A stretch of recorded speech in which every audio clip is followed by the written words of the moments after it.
Evo, meni se baš desio peh. Ove godine sam imala 2 hiruške intervencije. Nakon 2 dana sedela sam za laptopom, igrala moju omiljenu igricu i samo je pip telefon, ja pogledam, uplata Generali.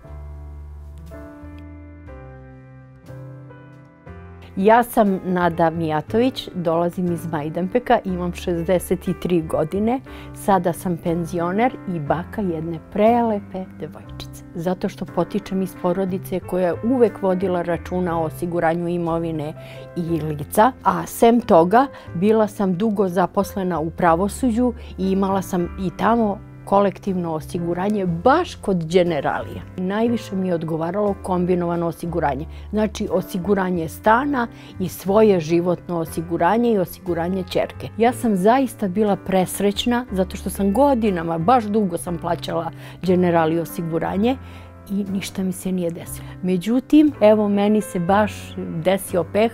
Ove godine sam imala 2 hiruške intervencije. Štetu sam prijavila tek nakon mjesec dana, kada sam se u jednom momentu setila, aha, tu je moj Generali. Nakon 2 dana sedela sam za laptopom, igrala moju omiljenu igricu i samo je pip telefon, ja pogledam, uplata Generali.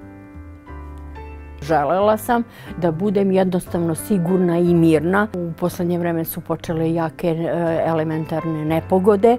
Onda sam htjela da osiguram stan čak i od zemljotresa. Htjela sam sebe da obezbedim ako letujem negde u inostranstvu i dogodi mi se neka povreda ili nešto, da imam zaista sigurnost. Moja poruka je svima da se osiguraju kod Generalija. Evo, ja sam sada pre mjesec dana proširila svoje osiguranje, osigurala sam ćerku, unuku, čak i zeta, njihova kola i njihov stan. Ne daj Bože da vam se nešto desi. Nije skupo, a isplati se.